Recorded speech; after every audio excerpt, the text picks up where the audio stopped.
There are hundreds, if not thousands, of videos on YouTube about failed web series. Many tell a similar story of an idea that was generated by some long chain post or spun off from a moment in internet history, the small group of naive wannabe filmmakers that try valiantly to make it a reality, and the inevitable bad end product. They either wasted a lot of other people's money on a subpar project, or worse, just had someone run off with the funds. And don't get me wrong, I love these videos. When I'm not watching deep dives into the troubled developments of disastrous mainstream films, sometimes I may peruse a humble video on demo reel, or all or nothing. Now, what would happen if you got a similar idea to many that sparked those other internet series, something as stupid on paper as a high school for gaming, funded it through Kickstarter, but actually put a competent team behind it? Talented actors, writers, special effects artists, and actual producers who know how much things cost? Well, we found out when early YouTube darling Rocket Jump made Video Game High School in 2012, and it was amazing.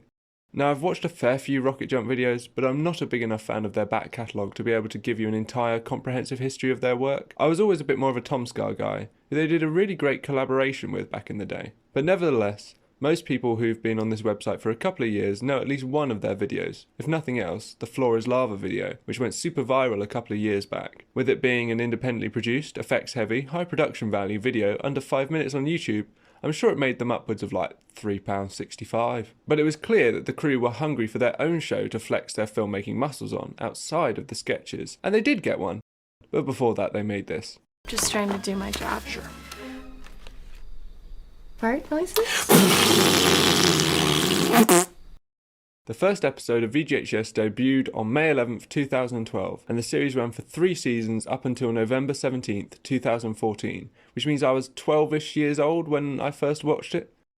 Jesus Christ. The first series raised a budget of $273,725 from 5,661 backers, which is a decent amount of money. I'd like $273,725. The final season, however, raised $2.4 million, which I'd like even more. Maybe I'm just a tightwad, but I'm always amazed at how much faith people put in Kickstarters and other projects, or maybe my parents just kept their credit cards well out of reach. Despite this, the show isn't to my knowledge really discussed today. The Rocket Jump Twitter is surprisingly active, and there may be a slight uptick in new people getting interested in the series through TikTok, but not really a huge community. And I admit, until earlier this year, I had not rewatched the show in its entirety, and like most things you like when you're 12 years old, I thought it was going to be really, really bad. But no, it's really, really great. Now I'm going to go through the series here, spoiling every major plot development and focusing on how the show transformed from a kind of ode to all things video games, to leaving that crutch behind and becoming a real story in its own right. Also, I'll be touching on the production, as it's interesting to see where the project succeeded where so many others have failed, and also the Rocket Jump crew handily documented it for us. If at any point you're watching this, and something stored deep down in your brain unlocks and you feel like watching it, do! It's not a massive time sink, and it only gets better and better, right up until the end.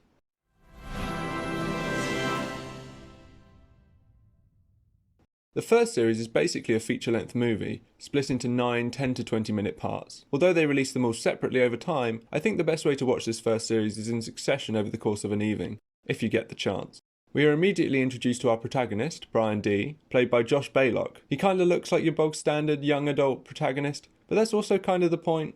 Also, most video game box arts looked like this at the time, and gamers were imagined to look like this, so he fits the bill. He makes it home just in time to hop into the game Field of Fire, one of the many games in this world that have very lax rules as to how they are played. It's almost like a VR game, but if VR actually worked as we all imagine it should. Meanwhile, the Law, the villain for Series 1, played by the lovable Brian Ferenzi, who I will be singing the praises of a lot during this video, is on a talk show demonstrating his mad gamer skills and joins in the game in order to pub stomp Brian's game. Did people even actually use that? Is that a real thing that people said? He undergoes a great character arc later on, but for now he's the standard bully villain for the series, but played completely over the top in the best way. The Law mansplains what away from keyboard means to a normie and taunts Brian until in a move of epic MLG skill, Brian game ends him. From there it is a slightly dodgily paced hop, skip and a walk out of the front door where the press have already mobilised outside Brian's house to ask him about his easy dub, and it's away to VGHS for our underdog protagonist. Again, Again, this first episode isn't the greatest the show has, and I don't think it's surprising that it doesn't grab everyone straight away. However, while the story is generic, the actors and the writing manage to elevate it into something immediately intriguing, especially Firenze as the Law, who makes a character that should be completely insufferable a lot of fun to watch. I've never been more sexually attracted to a man in my entire life. Despite not having as big a budget as the later seasons, they still manage to get in some impressive special effects, and also, as Rocket Jump always do, give them a dash of personality. Less can be more, and this is a great example of that. Sometimes when working on a limited budget and scope, you can make something a lot more tangible and engaging than when you're just watching a million 3D objects smash into each other. Looking at the behind the scenes content of the show, it may seem unfair to compare the whole Rocket Jump team with all their equipment and technical skills and organisation to just a couple of people with an idea and a Kickstarter. I would think that too, except for the fact that people with far less convincing pictures have made double, triple the amount of money raised for the show's first season. I think it just goes to show, first off, that again, if you hire an actual producer, you can make even a relatively small amount of money stretch very far. Also, before you put money towards something, really think about whether you think the team you're investing in can actually pull it off. Luckily with Rocket Jump, they seem more than capable. Like, you hear them talking and they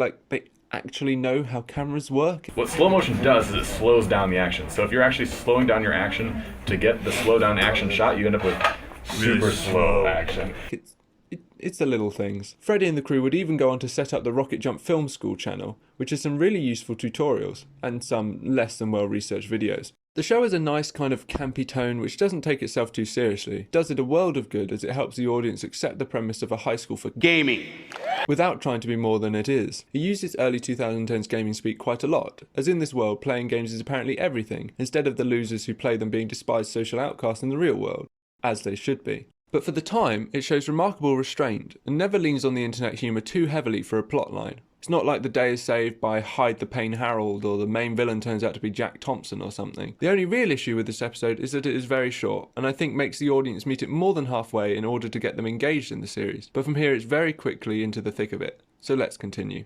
Episode 2 sees us arriving at the VGHS campus. There's a lot of neat, subtle visual effects and set design that make it truly seem like the video game equivalent of the wonderful, homogenised modern campuses we all know and love. We are introduced to Headmaster Calhoun, who gets some funny lines and lets us know that Brian is not the pro gamer he thinks he is, as he is the lowest ranked member in the school. We are also introduced to one of my favourite characters, Key Swan, who got in based on the fact that her parents developed a hit video game and is an aspiring game developer herself. The two of them land a welcome buddy in none other than Jenny Matrix. Honestly, I appreciate VGHS actually showing an easily achievable way to be cool at high school to aspire to. I've played video games while chugging alcohol, but I don't think anyone thought it was as cool as these guys obviously think it is. Brian dons a fedora and No, wait, please don't leave, I promise it's good. The hat immediately becomes a part of a genuinely good joke, so effective hat management, VGHS. Had me worried there for a second. I think a lot of this show is saved by the fact that Brian D is not well liked at the beginning. If he waltzed in like some hack writer's insert OC who was good at everything, the show could be very unenjoyable. But you start to root for the little gamer boy that could, because he's not full of himself. Kinda like how Peter Parker gets beat up all the time so you grow to like him, but Tobey Maguire seems like a massive dickhead. After a lackluster tour from Jenny, we are introduced to the final member of our quartet of main characters, Ted Wong. Brian accidentally gets a guy expelled, as if you die too much in the game, you get kicked out in real life, but who cares, because now Brian and Ted can be roommates.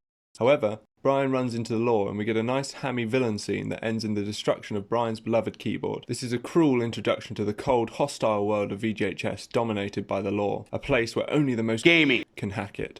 It's an unfortunate fact of the film industry that a lot of it is about who you know, and that's no different for the YouTube scene either. Obviously they've got some other YouTuber cameos, but also they're not shy in the behind the scenes to shout out the companies that provided them with a lot of their props, such as the guns being provided by Evike and the modified mouse and keyboard setups for the players from Razer. That's not to say it's impossible for a small scale team to strike out on their own and make something, but it's clear that if you play nice and build up a good reputation in the industry, then again you can make the money go far. There's so much work and negotiating that goes into large and small productions, and I feel that the series is successful because the crew knows this from the get-go. The third episode starts with, well... JV could use a boost in the cute department. Welcome to the team. And welcome to me. Ow!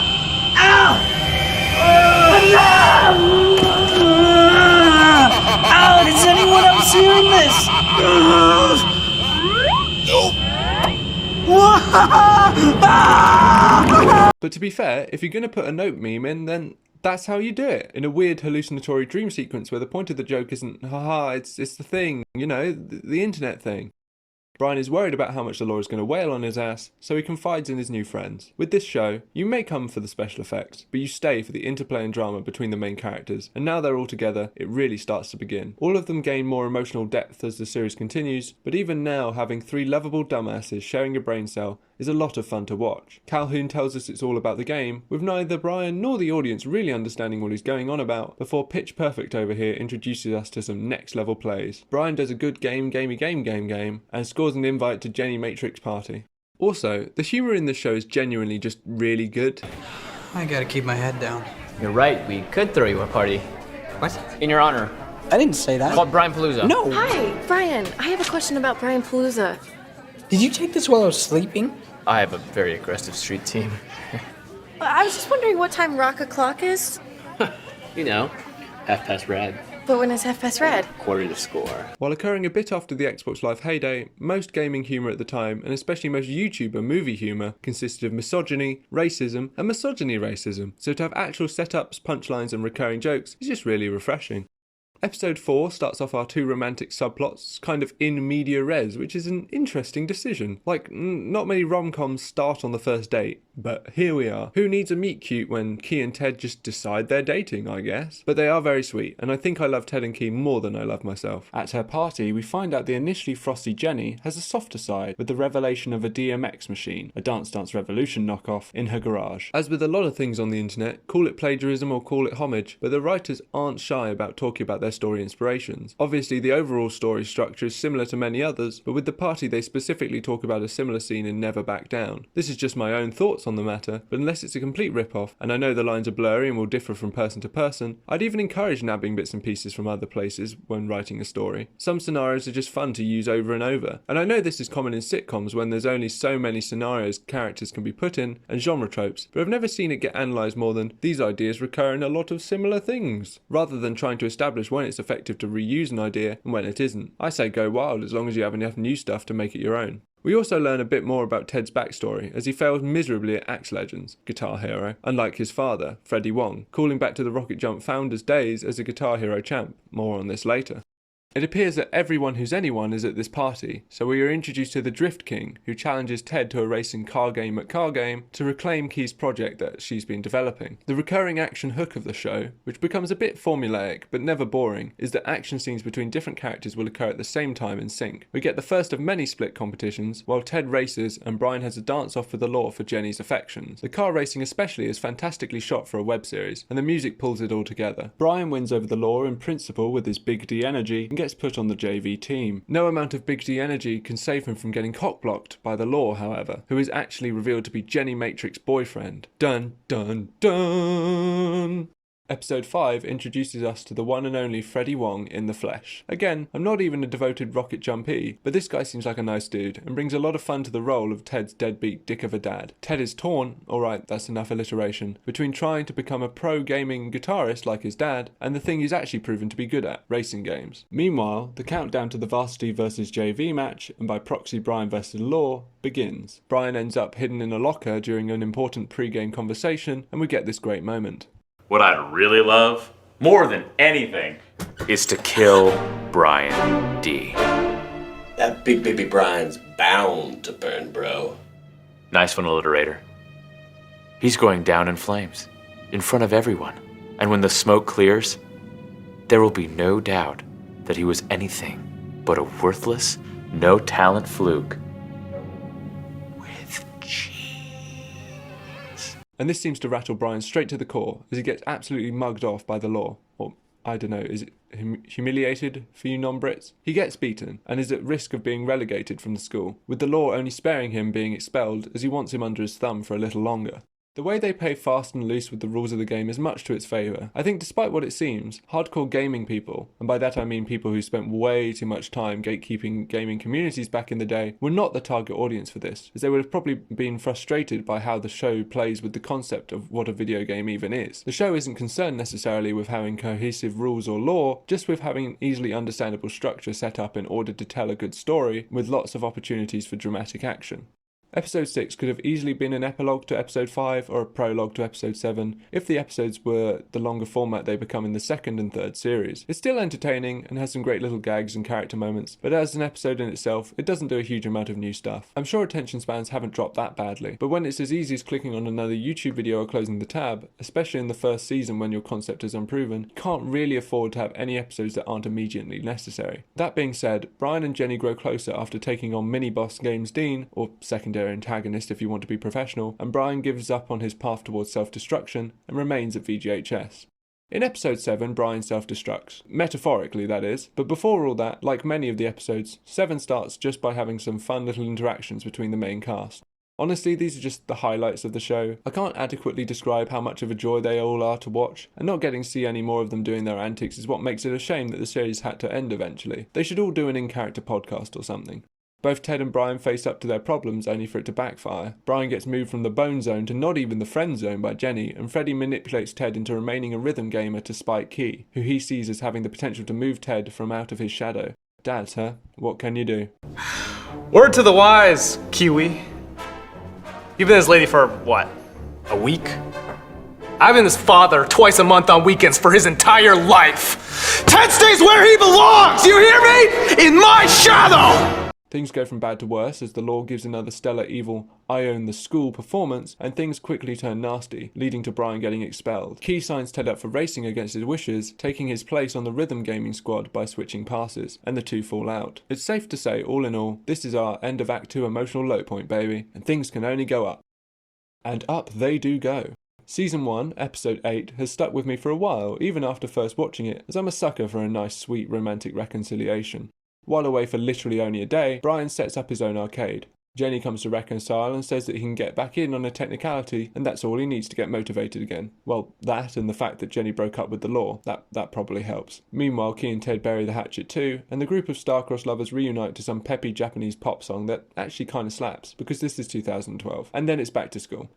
The finale of Series 1 sees our quad squad competing in their respective game tournaments, and honestly, I haven't seen a show find so many good uses for quarries and paintball courses since Doctor Who. Brian learns it's all about the game, whatever that still means, and after an intense battle, finally legitimately game ends the law and wins the girl, along with the approval of the dad he never had, Calhoun. What more could a gamer boy ask for? Some good friends perhaps, but he has those too, as they walk off into, well, the middle distance at least. He talks about it throughout the behind the scenes of Series 1, but Ferenzi, as well as acting in it, is one of the co-writers of the show. It's a testament of how much ego should not play a part in producing a series like this when he recalls the apparent disaster that was his first film he wrote the screenplay for. Forget like screenwriting school, forget 4 years of that stuff. The best education you can get in screenwriting is to write a screenplay, go ahead, just do whatever you think would make a good movie. Write one, have someone else go and make it, and then screen it in front of your entire hometown and watch it just die. I think egos play a very large part in the demise of a lot of web shows, even though a lot of YouTube celebrities really shouldn't have them. Like, especially back then. Can you imagine being bossed around by like a Happy Wheels Let's Player? Either way, focusing on the show and making it good rather than a puff piece for anyone contributes to its success. It's all about the game at the end of the day. Oh shit, is that what it meant all along? The crew also talked throughout about how much they'd like this to have a wider impact on YouTube and web series in general, to push for more narrative-driven stuff. I will talk about this more at the end, and maybe I'm missing some massive examples that will come to me immediately after I've pressed upload, but unfortunately, I don't think that's happened on YouTube. The stuff that's popular is more of a kind of long-form reality TV stuff that plays into the parasocial aspect in order to keep people coming back to look into people's lives or watch their favourite gamers and streamers. We did have those YouTube Red shows for a while, but YouTube quickly realised that increased watch time meant more spaces for ads, and here we are today where you can barely make it through a video without 5 mid-rolls. Mostly, people have always been relying on Kickstarters or scraping by on ad deals that are barely profitable, and I think it's a shame because this is one of the greatest shows to come out of the YouTube sphere. That being said, it could be argued that Netflix has kind of filled in that gap. It's not quite the same beast, as obviously it's a paid-for streaming platform, and while they do give opportunities to a lot of creators, it's still more of a television production company that's more willing to appeal to a wide range of niche content, and eventually Rocket Jump would go onto one of their competitors, Hulu, to create their show, so I hope they found what they were looking for in a different way, even if Rocket Jump wasn't the revolution in more liberated online media they perhaps wanted it to be. But that's Series 1. It's a little rough around the edges, a little dorky, but always sincere and just enjoyable to watch. The story is similar to many other teenagers whisked away to a world where they get to learn magic or fight monsters, etc. And we have the stock bully, love interest and companions. But there's a reason these stories are so popular, because the structure is great for allowing character drama and adventures to unfold. And with the idea of going to a video game school being not quite as enthralling as a magic school, we get more invested in the well-written characters than imagining what it would be like if we got to play video games for a living, which is something a lot of people do, and it turns out it isn't quite as glamorous as we thought. Honestly, just as itself, this 9-part series would have been a neat little piece of internet history, but then they had to go and expand on it, and make it even better. Do you wanna hear about how the real world's a place for me? Season 2's episodes clock in around 30 minutes each, allowing them to have a lot more depth and have a mix of action and comedy each episode. All in all, it makes the second series even stronger and allows the writing and actors to really shine through in roles they can sink their teeth into a bit more. Episode 1 begins in a new MMORPG game we haven't seen before. It's fun every time they show a new way a game is played in the universe, and there aren't too many jabs at the mechanics or reference humour, normally taking the games themselves seriously and having hijinks within them. The gang have been up all night playing, however, and are late for class. Where previously the school had been somewhat antagonistic to our lovable weirdos, since they proved themselves at the end of last season, they are much better integrated with everyone, demonstrated nicely with this cool long shot. We get a new opening sequence showing everyone off too, including some higher bill new members of the cast. With the first series under their belt and being a success, along with the larger budget, it's obvious from looking at the behind the scenes that they are much more confident in what they are doing, and have the ability to create larger sets for areas such as the dorm to be reused throughout the rest of the show. The Law, after the events of the last season, however, finds himself on the wrong side of it for allegedly cheating. This must be a fiction if prominent members of society actually face punishment for rampant cybercrimes. Brian and Jenny's relationship continues to blossom. We see more of Ted's racing, and most entertaining in this episode is Key's quest to be given work to do by the teacher she has been lumped with after signing up for rhythm gaming in Ted's place, Freddy. And eventually she gets her wish. Oh, fine. Key, your homework for every week, forever, is to do no homework. It turns out that the new team coach is none other than Jenny's estranged mum. The coach wants Brian on the varsity team, a place Jenny also wants. Rollicking japes ensue as Brian tries to hide the fact that he and Jenny are dating, which is not a bad idea, as I think Jenny's mum probably could and would snap his pasty ass in half, as well as working towards telling Jenny he's going to be on the team. Before he can, however, he is kidnapped by mysterious masked assailants. Meanwhile, Key is taken to doing Ted's homework and is caught by Freddy, and subsequently he fails her. Jenny finds Brian duct taped to a flagpole, the pre-joining ritual of the varsity team. Jenny is accepting, however, and we get a great stage shot of the two of them together on the steps and flagpole. I wonder if they always intended to have a scene like this, or just came up with it later. I assume it's the latter, and it's a great lesson in keeping track of every element in your fictional world at your disposal in order to find new ways to integrate them into your story. However, the trial of the Law, with some cameos from Cliff Bleszinski and Stan Lee to boot, ends in the Law being found guilty and the varsity team as a whole being disqualified due to his actions. Luckily, Key Swan, loophole finder extraordinaire, is on the case. Not only does she find a way for the team to play, her paper that she did for Ted's homework earns him a corn dog, so it's winners all round really. The varsity team, now with Brian on board and Jenny as captain, managed to secure a victory. However, with Jenny being career focused and the head of the team, she tells Brian that they need to go on a break to work effectively. Nevertheless, our four amigos are ready to face what lies ahead, or should that be 5. The Law, with nowhere else to go, is shacking up with them whether they like it or not. If you thought he was good as a villain, he's even more fun as a layabout douchebag.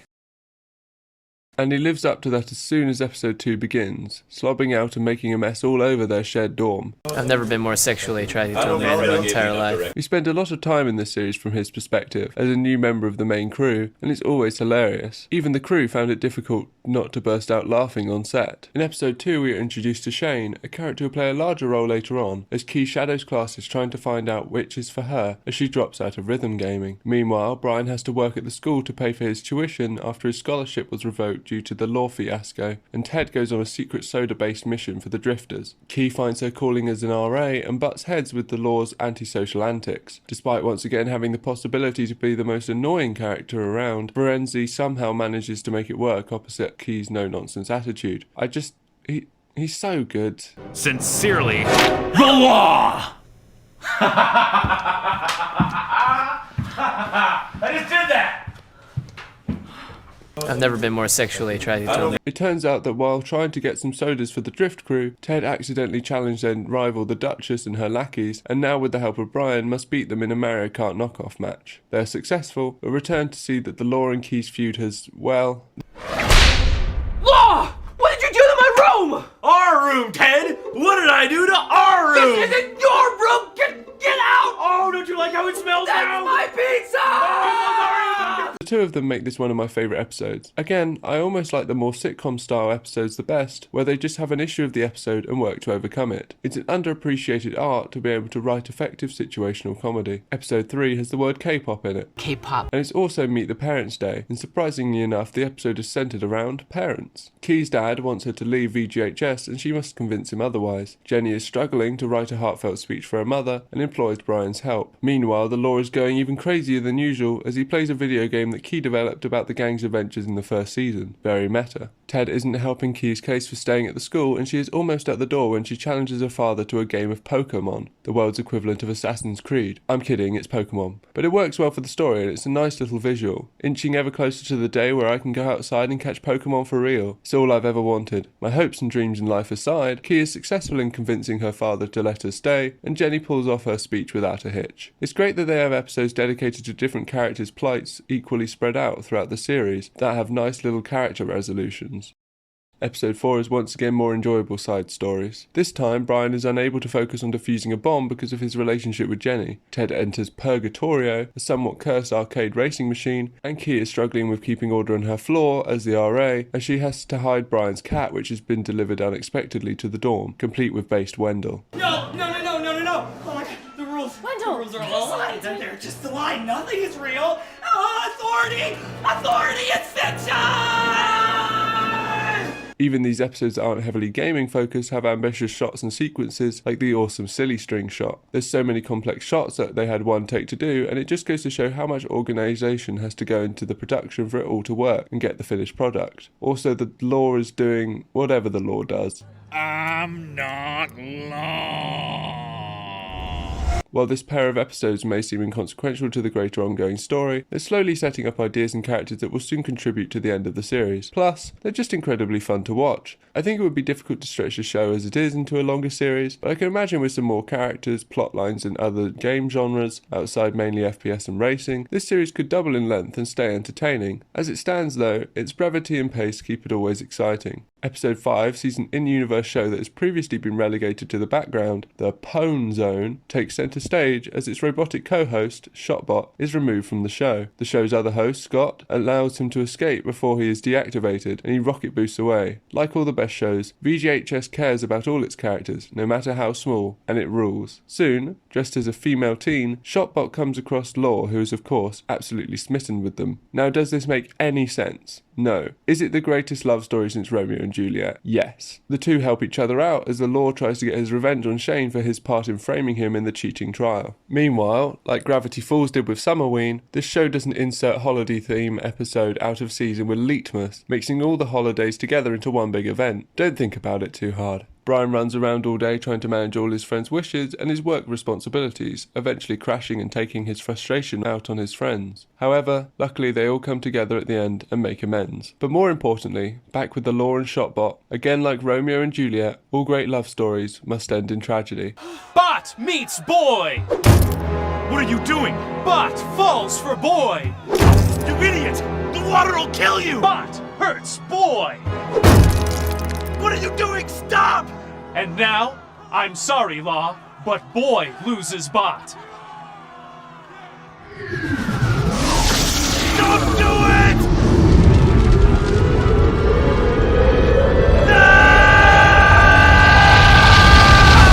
Shotbot sacrifices themselves in order to save the Law from a dunking and protect the USB stick that contains the info he needs to prove himself innocent. The role of lovable dumbasses has shifted from the main trio to the Law and Shotbot, and I am here for it every time. Get them a podcast too while we're at it. Shotbot already has experience. And so we move on to the finale of Season 2. Immediately out of the gate, everyone is getting cock-blocked or cat-blocked. Brian and Ted have a falling out, Key pissed everyone on her floor off except Cheeto the cat, and Law is mourning the loss of his lady friend in this amazing scene. No motorbikes in the drive-thru, sir. No, I'm gonna eat on my bike, that's cool. It's state law, sir. I can't... No, I'm not going inside. I'm gonna eat it on my bike. Sir, you're gonna have to come inside. Sir? You don't understand. I'm lost. Sir, I I can't. drove 200 miles thinking about my best friend. Sir, I can't serve you. I don't know how to get home. Sir? Oh, jeez. Look, this video could basically just be a compilation of Firenze scenes. They're so good, and he seems like he's having so much fun with them. Like last season finale, but this time fully realised, we are split into 3 stories of Ted's racing challenge against DK to earn some credibility in the group, Key's fighting tournament and campaign to be voted president, and Jenny and Brian's FPS victory. I haven't gone into a lot of detail on these because they're mostly a visual spectacle, as you can see right now with your eyes. They are great parts of the series and highlights for those who just want to see some video games in real life. Among Us in real life. Stop! But where I skew towards talking about characters and stories, they take a back seat, so please go watch and enjoy them for yourselves. I also haven't talked a lot about Ted's drifting adventures. Similar to the first-person shooter segments, the rules of what is allowed in the game are rather lax, but this just allows for storytelling and action possibilities. The idea of having little car memory sticks almost like Amiibo is pretty cool, and you root for Ted so that he doesn't have to give up the car he fought so hard for in the Purgatorio arcade cabinet. Back in Brian and Jenny's game, things aren't going so great. But what a twist! The Law joins in the final match and helps them win the day. But double what a twist! Onto the scene barges Shane Barnstormer, the head of a mysterious pro team called Napalm, and he signs the Law up to be on his team. Unfortunately, by the end of the episode, Ted and Brian haven't reconciled their relationship, so moving into season 3, there's a lot riding on them sorting out their differences and getting back together to face whoever these Napalm guys are. Season 2 is less plot driven than the first, but that gives it a lot more time to breathe and allow the characters to have great moments that build them up from the semi-caricatures they were in Series 1, purely because there was very little time and necessary plot points needed to be gotten across pretty rapidly. You will have noticed that outside of some jokes and the game still being used as plot devices, and obviously the aesthetics of the school, the references to gaming jokes and ideas have either been mostly integrated or shed like a second skin to focus more on the show's own original ideas. I think this helps to have its own identity that you really wouldn't expect a little web series to have, and again could have made it work well as maybe its own Netflix show or something, if that was really possible at the time. Whether it was completely confirmed or paid for, I do not know. It is clear that Series 2 was made with Series 3 in mind, so they didn't have to focus too much on building it to a mini closure and could leave plot threads unresolved to lead into the 3rd season. The writers talk about it in the final episode of Season 2 behind the scenes, and again, they know exactly the tone they want and they nail it, especially the heartfelt stuff. Do you wanna hear about how the real world's a place for me? Series 3, now with the episodes being 40 minutes to an hour long, opens with a hawk, and then another hawk, of the Tony variety, and many more celebrity cameos. Freddie called in at every favour he had for this one, I'm sure. They even got Conan to read off a little bit of paper. I guess he's a busy man, you know? And we also have Ashley Birch. That's how you know it's going to be good. Anything with Ashley Birch in it has got to be good. The VGHS Varsity team have just been scraping by, while Team Napalm have been sweeping their games in the vaguely defined FPS League. Key is starting her campaign to become school president and courting votes, and the only thing the MMORPG players want is a rare item from their game. The other groups in the school that were alluded to in the previous series play a larger role in Series 3, as they all come together by the end, including MMO players, social gamers, and more. But for now, Ted may have to be civil with Brian in order to get the item for Key, as he's the only one with the collector's edition of the game. Meanwhile, Jenny survives a cringeworthy interview with Ashley, hosted by Shotbot, and comes out the other side for the better as she is to be courted by a French pro team, the Panthers. But it's not all good news, as Brian and Ted argue again after Brian botches the MMO quest. Furthermore, Ted enlists the help of his drifter buddies to do some backdoor shady politics and threatens the Tamagotchi crew into voting for Key. Events are moving behind the scenes as Shane and Ashley are revealed to be brothers in it together. No, the show can't quite believe it either. What dastardly plan are they concocting, those naughty boys? Episode 2 is a prom noir extravaganza. Someone has stolen Cheeto the cat, and spoilers, it's Wendell. Once again, someone close to Key is doing dirty deeds done cheap in order to try and get her elected, as she can't offer pizza parties to students like Shane can. But that's democracy for you. Jenny is worried about what joining the Panthers might mean for her future, all wrapped up in another great dream sequence.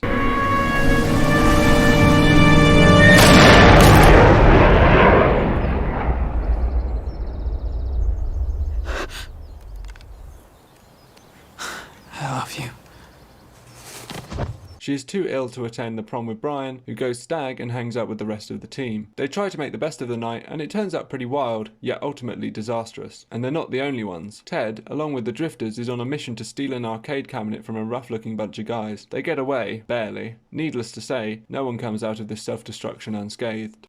Episode 3 begins with Law, who's been having some issues at Napalm Corp, being replaced by New Law, a younger, sexier version of himself. And speaking of sexy, through some mixed messages and some unhelpful friends, Brian believes he might be getting some after his next big game with Jenny, and it completely throws him off said game. Meanwhile, all the mess around Key's election campaign is coming home to roost as more and more people vote for Shane for school president. The name of the game is Hostage, and Ashley has volunteered to be Team Napalm's escortee. He plays mind games with Jenny while New Law wrecks shop and weakens the already frail tethers holding the varsity team together. When Brian and Jenny are put together on guard duty, Ashley reveals to Brian that should they win, not only won't he be getting any, but on the contrary, Jenny will be joining the Panthers. And things only get worse. Ashley tricks Brian and Jenny into arguing and letting their guard down, nabs Jenny's pistol and escapes. It's all up to Jenny, but she's still reeling from her argument with Brian, and the pressure proves too much for her to make the shot. The varsity team takes the L. After the game, Brian breaks up with Jenny for hiding that she was going to go away to Paris. Distraught, Jenny socks Ashley one right in the face for mocking her, and while satisfying, she forfeits any glimpse of good sportsmanship she may have had and loses her shot at the Panthers. Brian and Jenny want nothing to do with each other, but at least Key wins the presidential race, right? But at what cost? Ted can't return the Tamagotchi he accidentally killed, and all the backdoor dealings come spilling out, with Key having cheated by fraudulently casting votes at the last minute. Key chooses to leave the school in disgrace. Here we are at our end of Act 2 low point again, and things have never seemed more bleak for our heroes.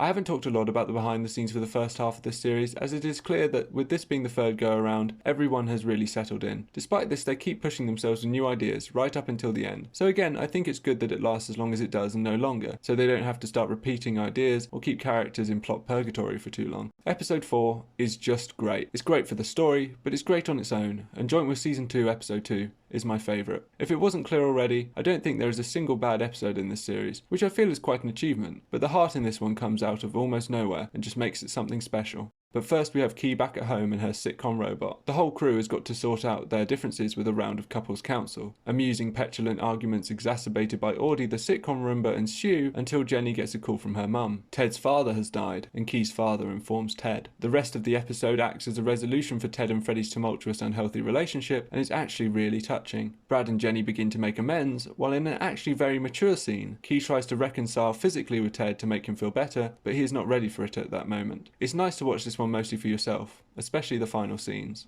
The way this episode was done is unique to the series, as they treated it of course like an episode of a sitcom, but also like a stage play, rehearsing entire scenes. I think they wanted it to stand out as a slower paced and more emotional episode, and it works. Not every episode of course should be like this, but I don't think it would have gone amiss if we'd had a couple more like it. But as it stands, it really goes to demonstrate how much these characters have grown over the course of the series. But after all that, with our crew back together, it's time to head towards the finale. Episode 5 starts with an amusing look into the origin of why the Barnstormer twins want to own VGHS so badly, and their bitter rivalry with Principal Calhoun. In the behind the scenes, we actually get a really interesting insight into how the plot could have gone differently. I think it always seems once you watch something, then that is how it always was, and there's no way it could have gone any other route. But from the examples of the other way the villains could have been they give, it's clear it could have been vastly different. Everything with Napalm came from trying to figure out how to make them a better bad guy.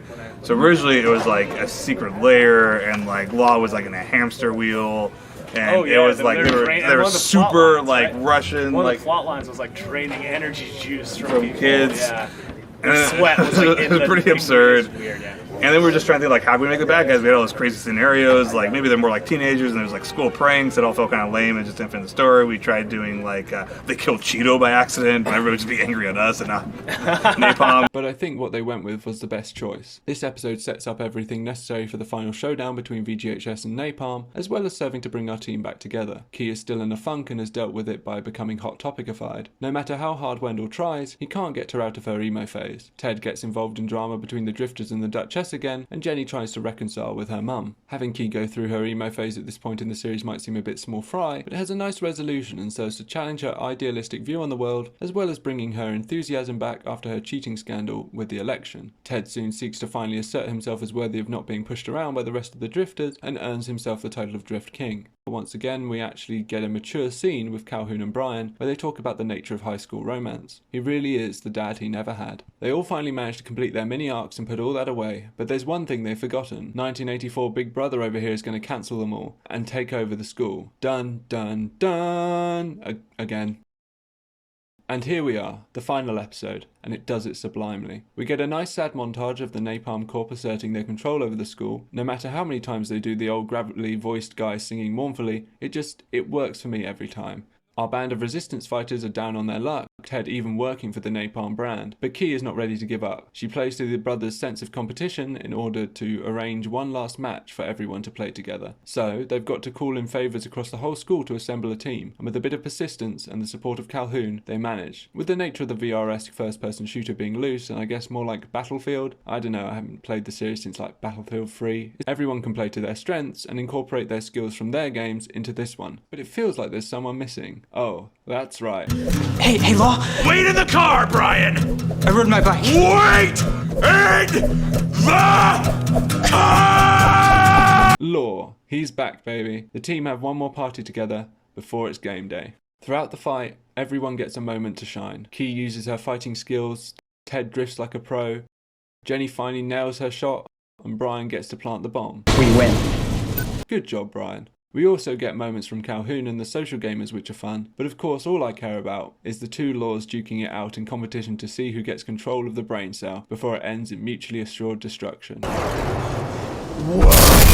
But against the odds, and Jets, they win. But even after all that, it's still not enough to reverse the Napalm ownership of the school. I don't think you're mature enough to run a mega mall. No, Mom, please, you can't be serious.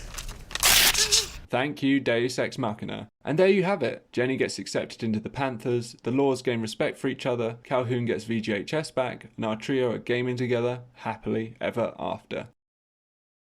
I haven't actually talked a lot about what makes up 90% of the behind the scenes stuff, which is all the amazing action effects that go into this series, but I think the final fight documented on the final behind the scenes episode just demonstrates the wide range of everything that this series has to offer in that department, including the explosions that they did for real holy shit. Obviously, I like this show a lot. I think it's great and worthy of recognition above being just, you know, a stupid little thing that some YouTubers made, and I'm glad that the people who made it thought that too. I don't know what their expectations were for it and for Rocket Jump as a whole, and it's pointless to speculate about them personally, but I'm glad that they all enjoyed making it right up until the end. Like, it's very easy to glance at this and dismiss it like, oh, it's just cringy early 2010s video game series, but it's so much more than that because of all the people that worked so hard to make it good. I've spent most of this video just recounting the events of the series and commenting on them as we go. I know that is the kind of format for these videos, especially since I don't have an overall thesis for this show. It's just a kind of nice piece of media that more people should know about and enjoy. I think if there is a lesson to be taken away from all this, however, it's a positive one, about how there are Kickstarter successes and projects that aren't complete disasters that come out of small, dedicated teams. Technology now is even more readily available to crews, and there are a lot of ambitious projects still being done on YouTube, but I think it's a shame that the platform doesn't promote big event projects like this anymore. Not that it ever really did, apart from those aforementioned YouTube Red shows. And I think it's also unique in that it knew when to stop and cash out. It had that integrity, unlike certain other shows. Also, the writers seem to know a lot better how to tell a coherent, planned out story, but other YouTubers have harped on those issues for long enough, so they don't need to be delved into here. Since this project, there have been a few other Rocket Jump shows, a particular highlight being the fun anime crimes division that is also worth a watch. However, as we know, even if you get millions of views on YouTube, that ain't going to sustain a whole crew of people, and many of the Rocket Jump team have moved on to bigger and better things. It may not seem like it from how much I've been talking, but I have left a lot of stuff out, and the series is a joy to watch and rewatch, so I'll recommend you watch it one more time, and then leave you in peace. I hope you've enjoyed watching this video as much as I enjoyed making it, and looking back over this great little series. Have a good one.